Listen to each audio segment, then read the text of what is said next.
How y'all doing? Welcome to another episode of Porch Pickin, Studio Edition. So we got a lot to go over today and a little time to do it in. So let's get on to it, shall we? Tune up a little bit.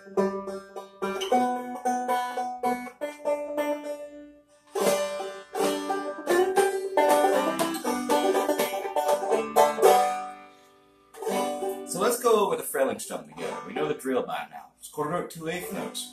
It's a strike, strum, thumb. We strike a string, strum a chord, pull a thumb off the 5th string. Quarter note 2/8 notes. So we count 1, 2, and 3, 4, and 1. 2 and 3, 4, and 1. Nice and relaxed. Don't flick your fingers. Good solid form. Sit straight up. Pot against your belly. Good form. Good posture.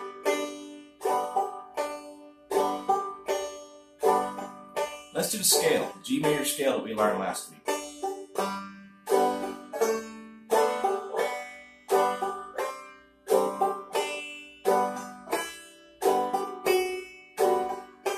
Back down.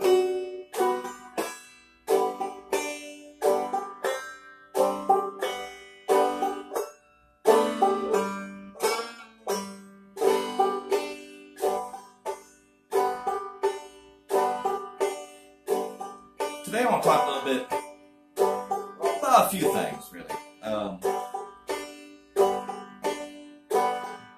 going to talk about dynamics, phrasing, rests, and speed. And how do you achieve all those things? Well, basically, what you're doing now. You're going over the basic strum, the core, the heart, the blood supply of your craft of playing the banjo. Claw hammer, fraile. They're one and the same. There's a whole lot of thing on the internet out there right now. Try to put distinction between the two. Try to separate the two, but they're all the same. And I'm going to go over that too.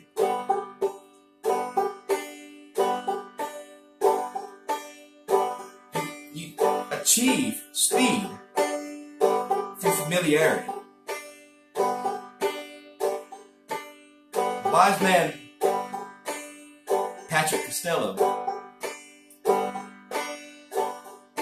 I owe him a lot, once said, practice does not make perfect. We're the most imperfect beings on the face of this earth. Practice makes familiar.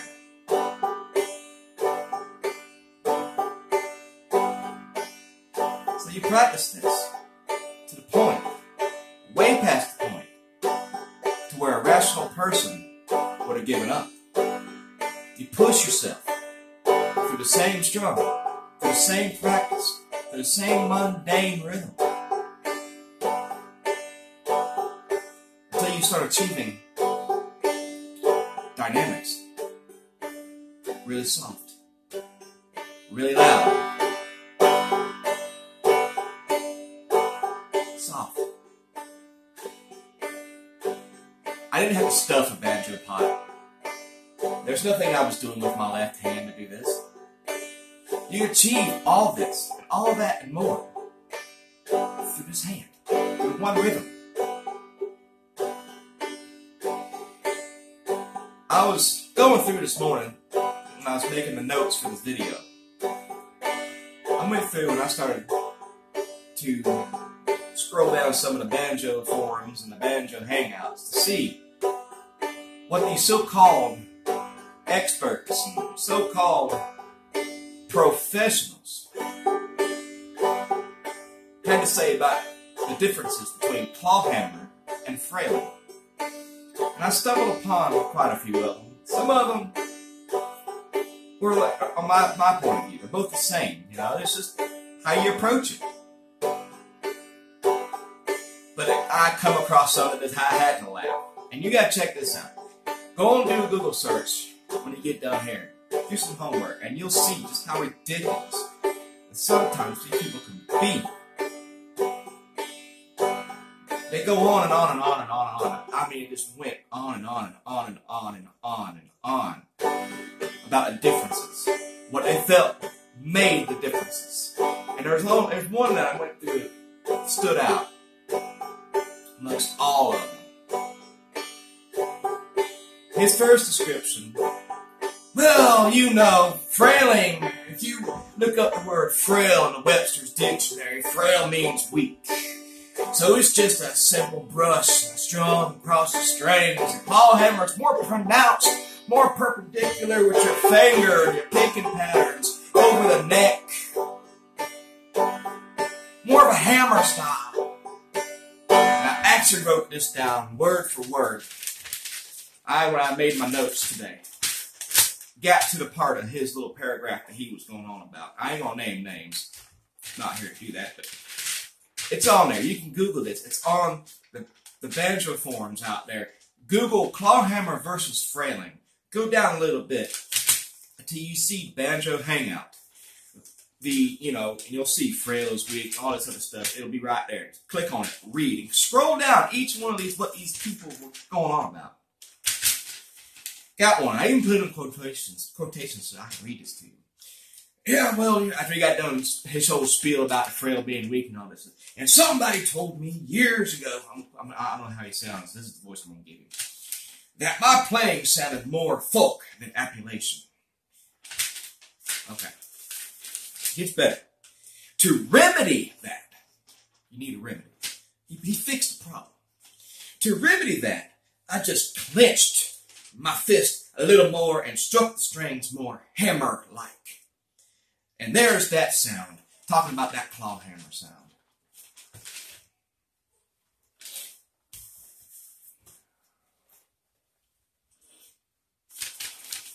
You can't make this up. You can't make this stuff up.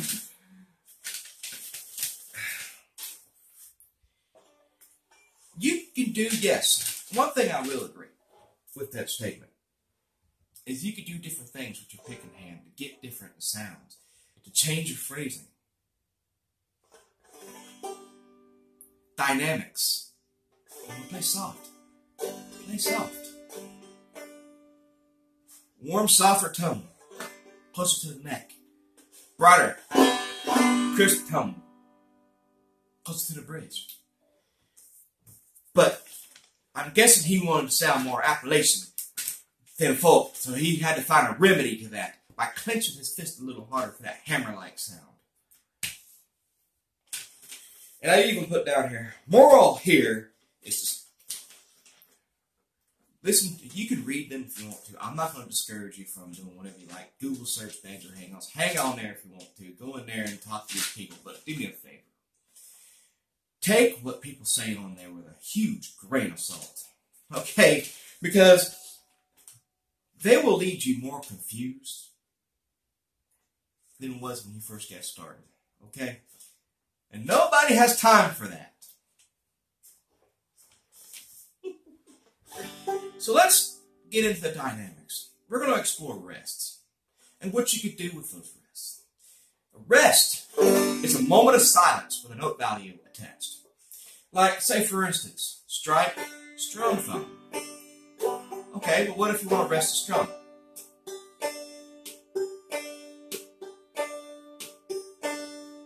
Practice that with me.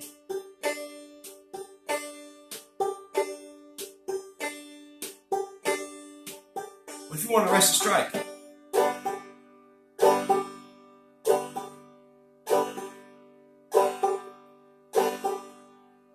And do my favorite thing in the world.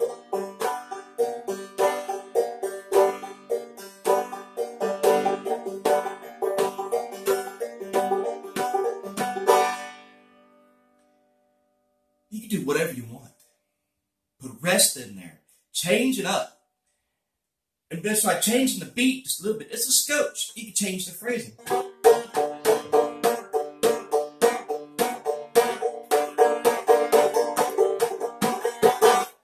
Whatever you like. You don't have to clench your fists any harder. You don't have to find no remedies to this and that because somebody told you your sound more this and you should sound more like that. Don't fall into that. You should sound more like yourself. When you come along as a player, you start developing your own style. It comes from the heart. Not from memorized fiddle tunes online. Not from what other people say you should play like. Or you're not a true banjo player. It don't matter. It comes from the heart. I drew something for you. I took time. I did this little artwork. And it looks silly, yes. But it makes sense. Okay? This is what you're looking for. Okay? Look. And it's upside down to boot. There's me on my little porch. Let me get a little closer. I can show you this. Okay? I hope you can read my handwriting. It's a house. Alright? Stay with me now. Stay with me. Foundation. Steady rhythm. The walls. Changing chords. And in the middle, you throw in a few embellishments. But the main cover that keeps you sheltered is playing and singing. And don't forget, I'm there on the porch. There's my porch picking with my banjo. A little stick thing. Playing and singing. Changing chords. Don't overthink it. Don't overshadow what's really happening. Simplicity. I told you that word's going to poke up a lot in Series 3. As you're learning, you don't need to drop more confusion on yourself than what's already there. You're learning a new instrument. And it's already Greek to you.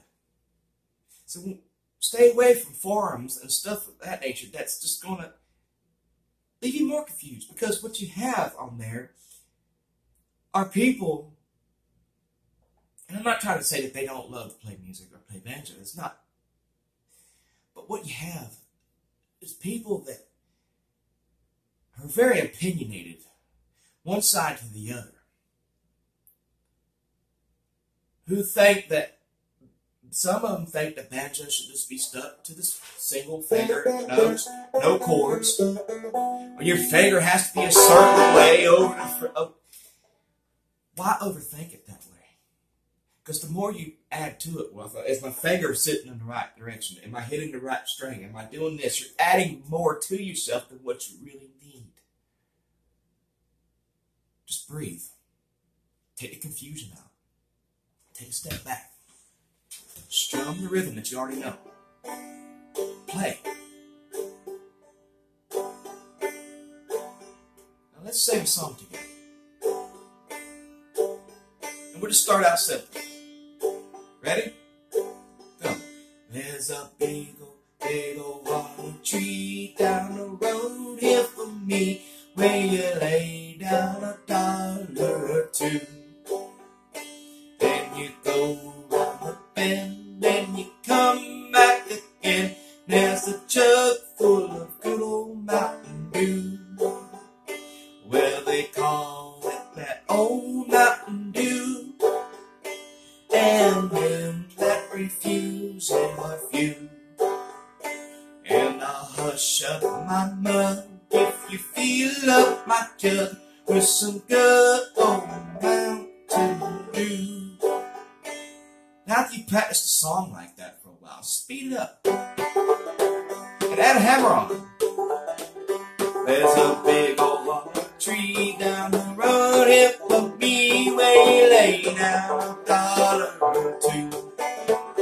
And you go round the bend, and you come back again. There's a jug full of good old Mountain Dew. Well, they call it that old Mountain Dew. And them that refuse it are few. And I'll hush up my mug if you fill up my jug with some good old Mountain Dew. Now, did I try to overcomplicate things by trying to think about it way too much? By thinking, well, if I really truly frailing the banjo, I'd have lighter brush strokes on the strings considered than clawhammer, where I need to have louder brush strokes. Just take it. Take all that stuff out. Breathe. Focus. Just keep it simple.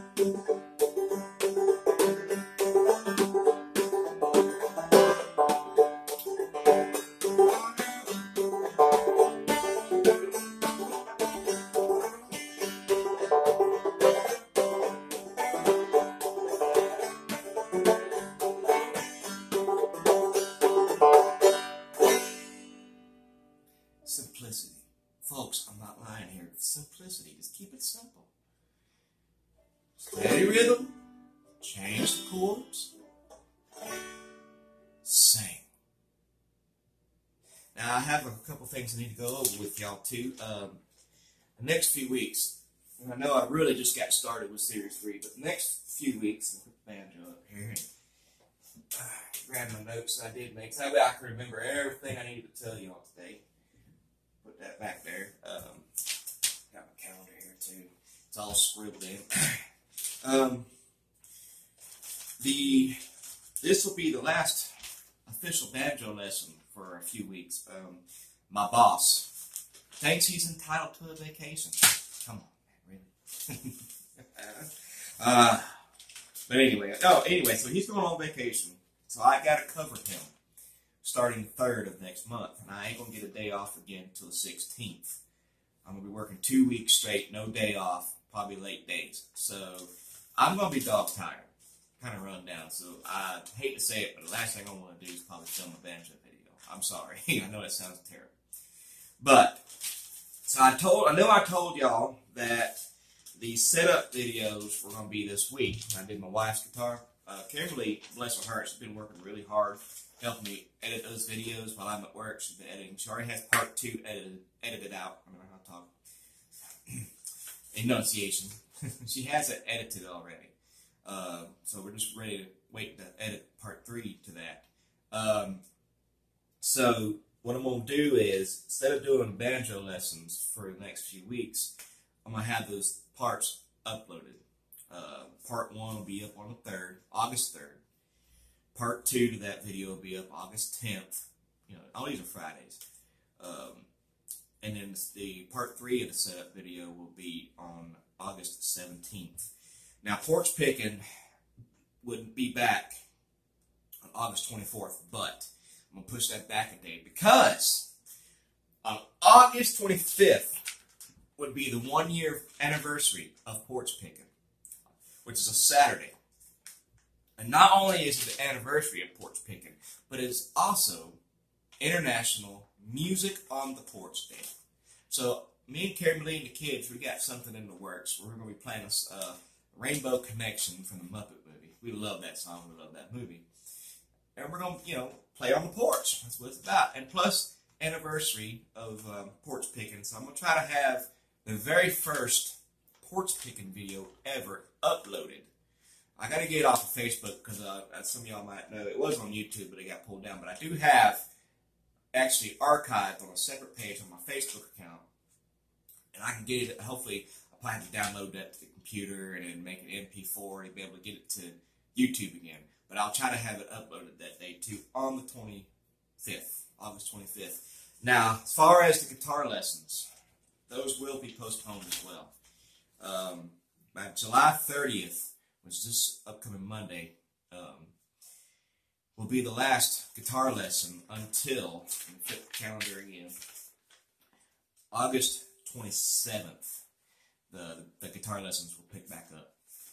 I'm sorry to do that, but the next few weeks, I'm going to be so busy with work and everything that I don't think I'll have a chance, really, to breathe, do a banjo or guitar lesson. But you have a lot to work on. Steady rhythm. You can go online, find songs to pick, and just sing, play, have a good time, practice with steady rhythms, okay? Just bear with me for the next few weeks. It's going to be kind of a hiatus. I know I just got started with them, but we have a little bit to work on anyway, at least. So I'm really excited about Music on the Porch Day. It's going to be fun. So that's what's happening. So yeah, I got it all down there. So look for those setup videos to start on August the 3rd. There's going to be a 3-parter series. P-A-R-T-E-R series, starting on August 3rd, and then August 10th and August 17th for the final video. Okay? So until I see you on the 25th for your banjo, y'all guys have a wonderful week, and keep playing, guys. Bye.